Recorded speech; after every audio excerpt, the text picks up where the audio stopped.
If today I tell you that I'm going to teach you 7 powerful tricks through which you can read anyone's mind, yes, anyone's mind, you'll be able to understand what the other person is thinking and even predict what they're about to say next. Sounds crazy, right? Now listen carefully. I want you to think of a number between 2 and 10. Don't say it out loud. Just keep it in your mind. Got it? Good. Now, multiply that number by 9. Take your time. If your number is now a 2-digit number, like 25, add those 2 digits together. For example, 2 plus 5 equals 7. Now, you should have a new number. Next step, subtract 5 from that number. Just keep everything inside your mind. Now here's the crazy part. Take that number and convert it into a letter. For example, 1 is equal to A, 2 is B, 3 is C. So now you have a letter in your mind. Focus on it.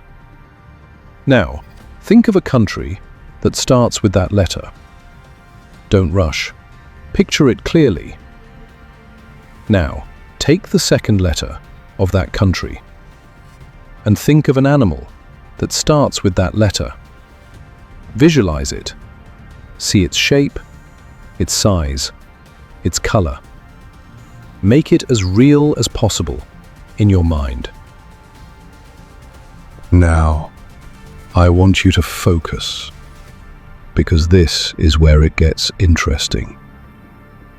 Right now, you are thinking of a grey elephant in Denmark. Am I right? Now, you might be thinking this is some kind of magic, but it's not magic at all. It's just a trick, a psychological trick. Now, how can I do this? Because I know certain psychological techniques, which I use to read your mind. If you want to know about this technique, comment technique, and I will share to you. And today, we're going to talk about 7 powerful tricks that you can use to read someone else's mind. Hi, my name is Dexter Crow, and today, I'm not going to teach you magic tricks. Instead, I'm going to guide you through some powerful psychological facts and mind tricks. With their help, you'll be able to understand whether the person in front of you is speaking the truth or whether they are lying. You will be able to find out whether the person in front of you likes you or not, and you will also be able to understand what is actually going on in their mind. I will explain all the points to you, one by one, in detail. And remember, the 7th point is the most important, because it is called the ultimate truth test. So let's begin. First comes the point, the game of eyes. Have you ever seen a high-stakes conversation, like a serious discussion or a one-on-one negotiation? If you have observed carefully, whenever a person is in such a situation, he often avoids direct eye contact. Do you know why? Because it is believed that his eyes reveal everything about him. If that person keeps looking directly into the other person's eyes, he might unintentionally reveal his confidence, hesitation, or even his next move. In other words, his eyes can easily reveal what he is thinking and what he is about to say. There is also a scientific study related to this, which shows that you can very easily tell whether a person is lying or telling the truth. What do you need to do? Ask any question to the person in front of you. If he moves his eyes upward and to the left, it means he is telling the truth and trying to recall something from his memory. But if the same person moves his eyes upward and to the right, it means he is trying to create a story. In other words, he is lying. Also, whenever you are talking to someone and he keeps moving his eyes around again and again, it clearly means he is making up a story or lying to you. So, this was your fact number 1. Now let's move to the second point. Hand movements. A person's hand movements can tell you a lot about him. They can show whether he is interested in you or not, and whether he wants to talk to you or not. According to research, whenever you are talking to someone and he has his hands folded or keeps rubbing his palms again and again, it means he is nervous or not interested in talking to you. But if he talks to you with open hands, it means he wants to talk to you and he is interested in you.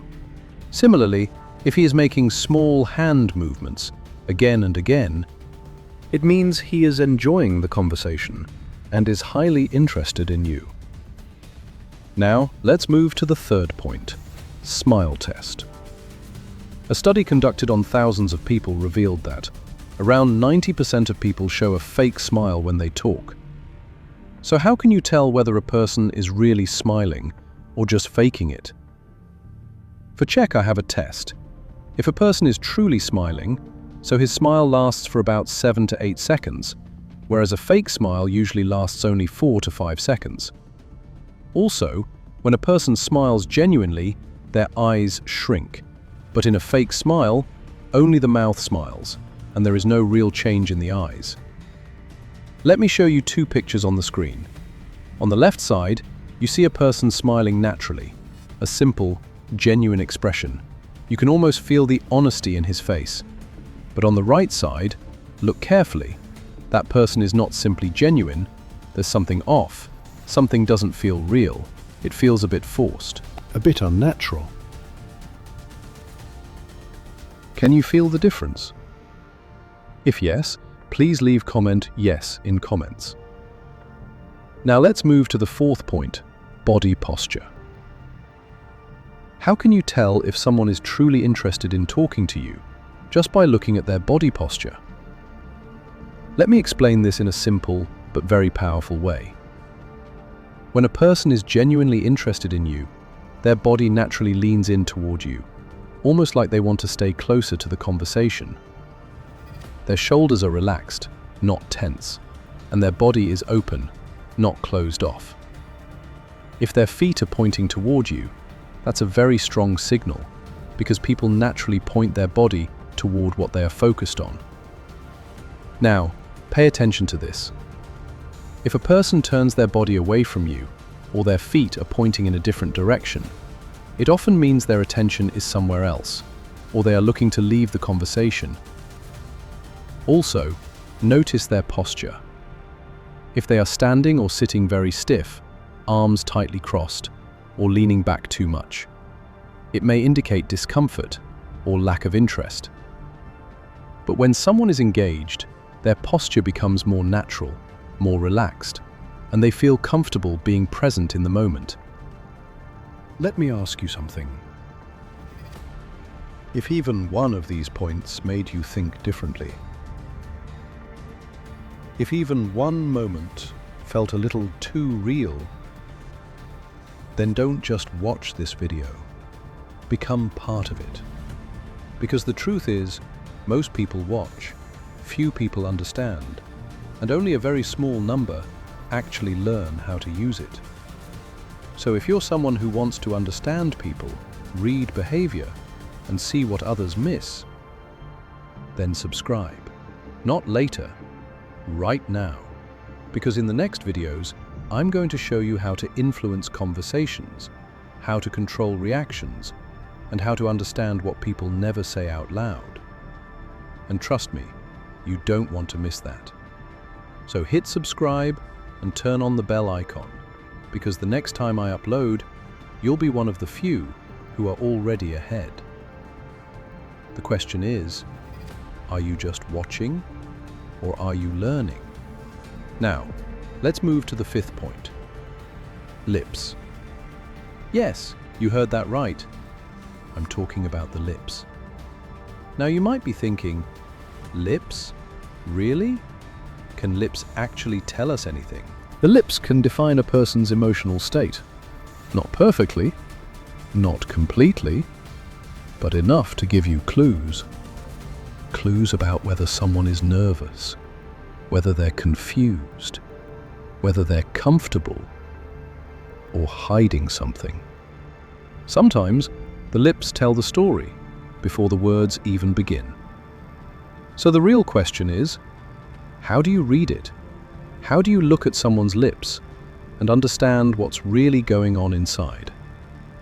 Let me guide you. Number 1, nervous lips. When a person is nervous, their lips rarely stay still. They might lick their lips repeatedly, press them together, or even slightly tremble. This isn't acting, this is the body trying to deal with pressure. So if someone is speaking calmly, but their lips are restless, they're not as relaxed as they sound. Number 2, tight or pressed lips. When someone suddenly presses their lips together tightly, that's restraint. They're holding something back. It could be disagreement, it could be frustration, or something they don't want to say. Now notice the timing. If this happens right after you ask a question, that's not random, that's controlled emotion.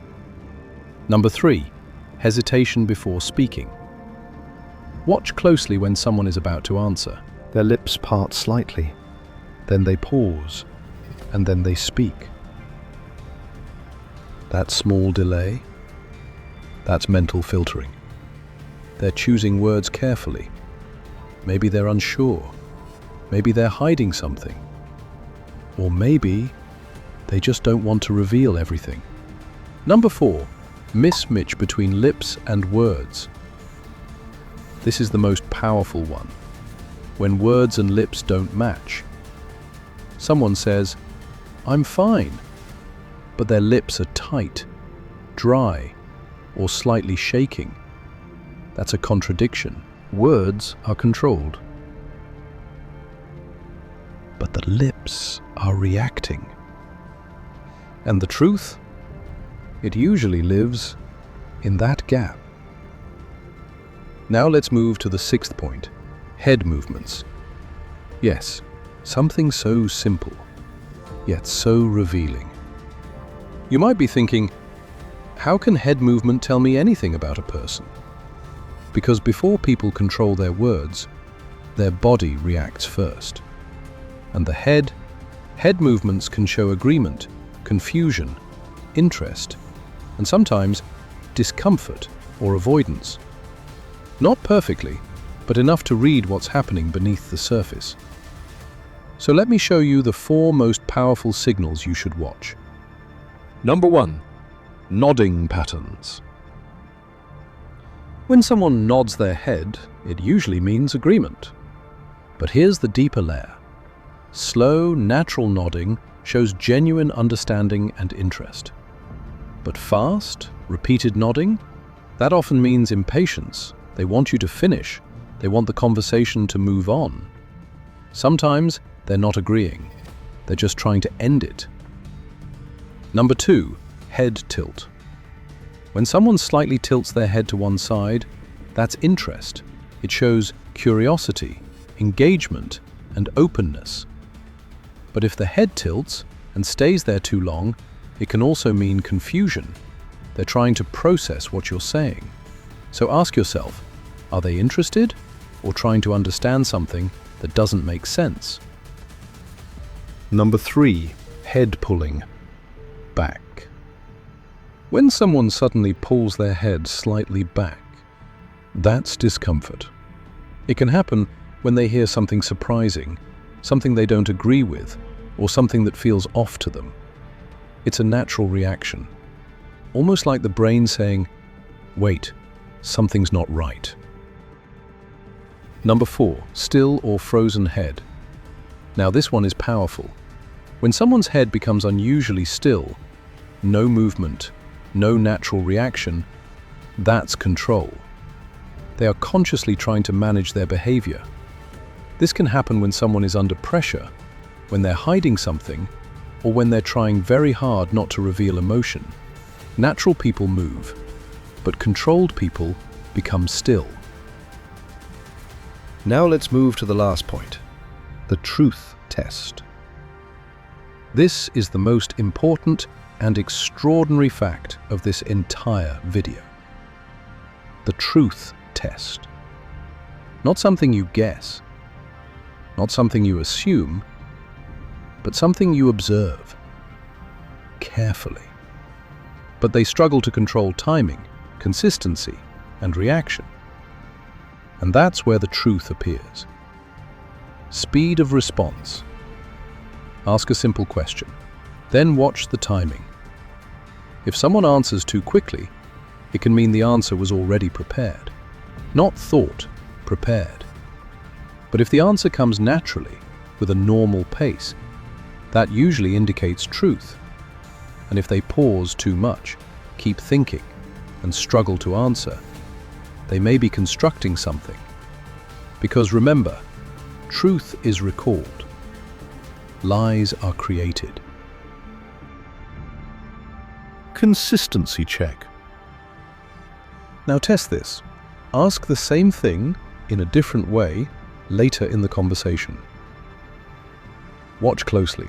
Does the story stay the same, or do small details start to change?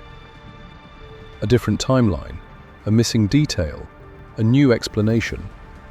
These are cracks, because truth doesn't need adjustment, but lies need maintenance. Reaction to silence. This is the most powerful one. Ask your question, then go silent. Completely silent. Most people feel uncomfortable in silence, but someone who is hiding something will try to fill that silence quickly. They will keep talking, add extra details, explain more than necessary. Why? Because silence creates pressure, and pressure reveals truth. So don't look for one signal. Look for patterns. Speed, consistency, reaction. Because in the end, truth is simple. When these don't align, that's when the truth starts to surface. Because in the end, truth is simple, but lies are complicated. Now you know the signals: eyes, hands, lips, posture, movement. But the real question is, will you notice them when it actually matters? This is Dexter Crow, and now you see what others don't. So these were your 7 psychological facts that you can use in your daily life. If you learned something today, share this video, because the more you understand people, the less they can hide from you.